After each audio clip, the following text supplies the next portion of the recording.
Today, we're going to talk with Shannon about her dating journey. Our relationship journeys and our dating experiences are very different, and our dating styles are very different. And so today we're going to ask Shannon a few questions about her dating journey, and she's going to be a little bit vulnerable. So, Shannon, share with our viewers how you see our dating styles as being a little bit different, and then tell me a little bit about your journey. You enjoy, is enjoy the right word? No. No. Okay. I am an eternal optimist. That's what I am. I Okay. believe. Yeah, I'm not. You participate in online dating more than I do. And I definitely prefer to meet people in real life, in real situations. But even though I'm an extrovert, I'm shy. And so I have a lot of challenges in overcoming that sort of shyness and getting out. I don't love going out by myself. You do. And so, really, I look to you as kind of an inspiration on things to push me out of my comfort zone in my dating journey. I'm honored. I'm not sure I'm the best role model in this scenario, but that's really interesting that you say that, and I am excited to hear a little bit more about where you started and what your goals are and how you hope to get there. Part of the reason we're recording this particular segment is because, despite leading a relatively private life, I went on May Bugenhagen's podcast and told the entire world, or her thousands of viewers, that I am single and looking. So I don't go online because it's too exposed, but somehow it was very comfortable for me to go on with a friend, with a matchmaker, and talk about how I'm looking to date in a very candid and frank format. Part of the goal of these segments is really selfish. It's really for me to help record this journey because that was one of the things that she had suggested. Our journey is our company and it informs everything that we do. Sue is a very comfortable dater, and I definitely am not. 20 years ago, it was a totally different story. But one of the things we talk about with our clients is your comfort and your skills in dating and just dating in general changes. And it's not a space that I'm currently functioning at my highest potential.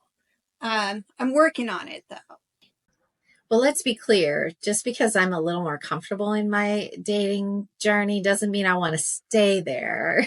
I think both of us ultimately have the same goal, and that is to meet someone and to have it grow and develop into a long-term relationship. But yeah, dating is just part of that process, and it's the means to the end, right? And it's definitely a skill that takes practice.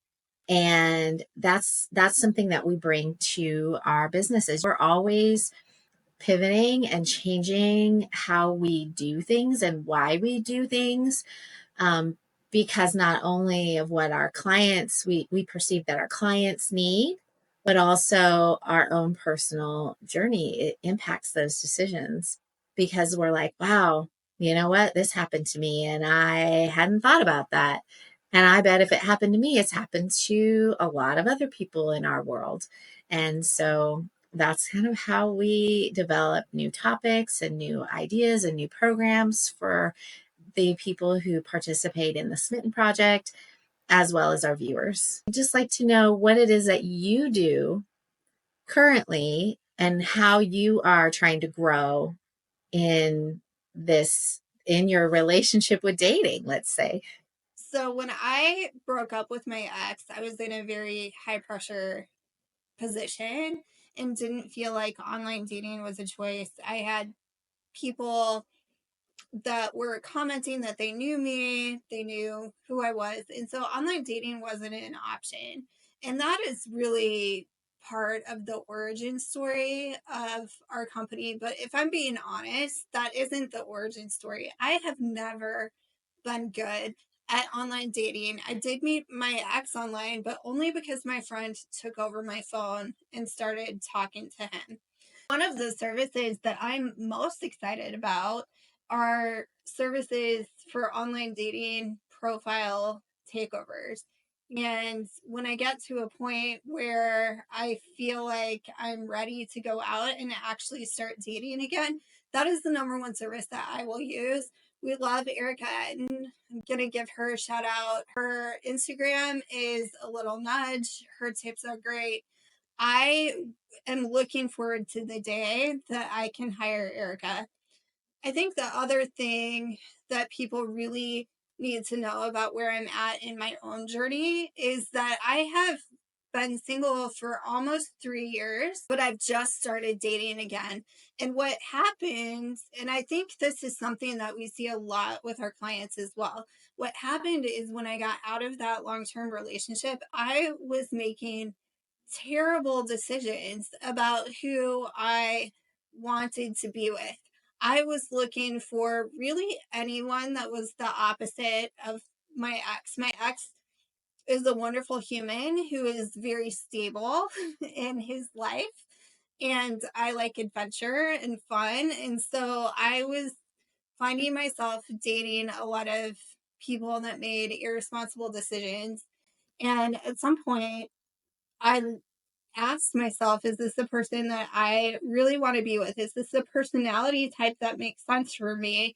And realistically, it's probably somewhere in the middle.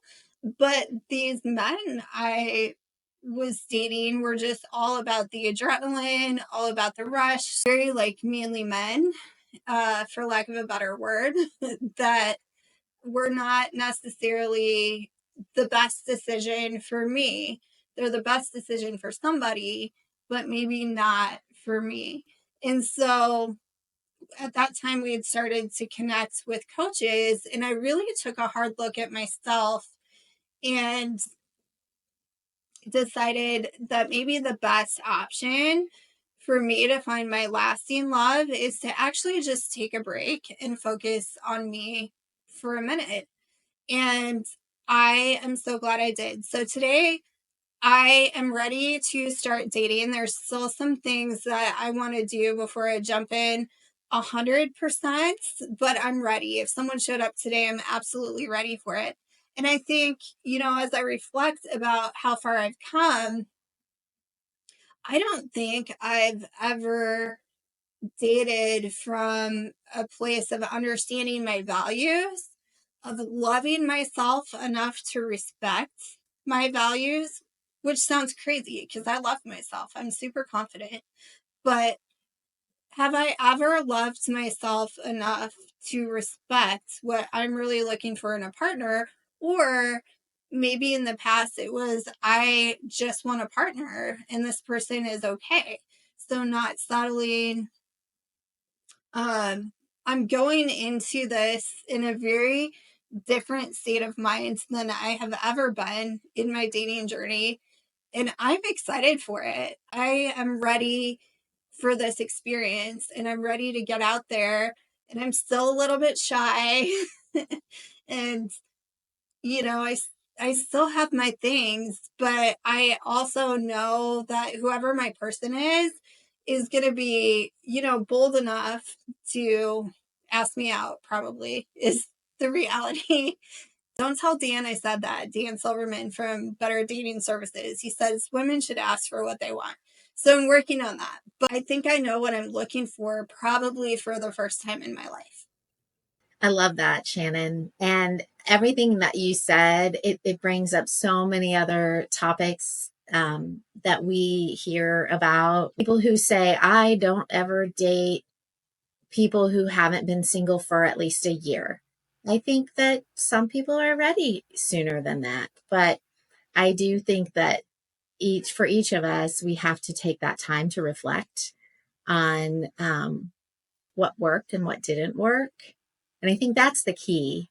Like, what were the great things that came out of your relationship with your ex that you want to see in a partner? And what are the things that are deal breakers for you? And so I love that you took the time to really do the work. And I think that's the key, regardless of whether it takes you 6 months, 3 months, 3 years. I think that everybody does need a little bit of time to really kind of reevaluate and to learn to love themselves. And every relationship that ends, it takes two for that relationship to end. It might have been an initial action of one person in particular, but ultimately it takes two for a relationship to start and it takes two for a relationship to end. And I think that we all have to evaluate our role in that and how we can do better next time. I love that. I'm excited for the future as well. As I think about the things that I still want to do, I am taking on a little bit of a personal rebranding, really working on what colors I'm wearing, really trying to elevate my look and my style and my overall confidence, because we know from working with our stylists and our coaches that when you feel good about yourself, you're projecting that into the world. I am working on my online dating skills. I have committed to giving it more than 20 minutes.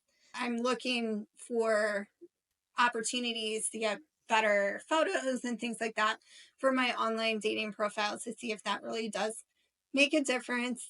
I'm not up to multiple platforms yet, but we'll get there. Well, that's okay, Shannon, because honestly, if I were to be truthful, I think I see the same faces on all the different dating platforms.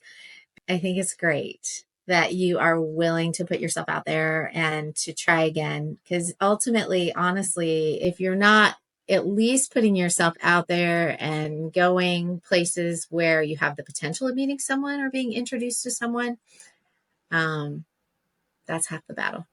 Other thing is telling the world that I am looking, and May, I'm grateful to May for really, pushing me into a space where I'm more comfortable.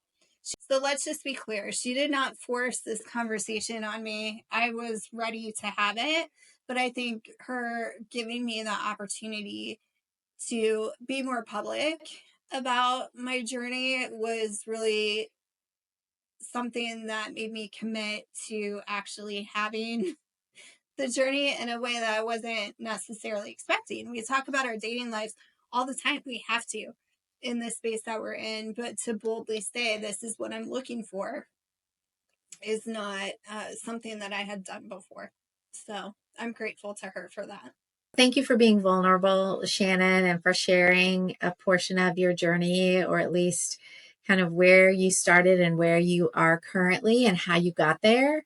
I would say just learning as you go is the most important thing, whether you've learned from something you did well or something a mistake that you made, owning up to that and continuing to grow. If you enjoyed this episode, be sure to like and subscribe.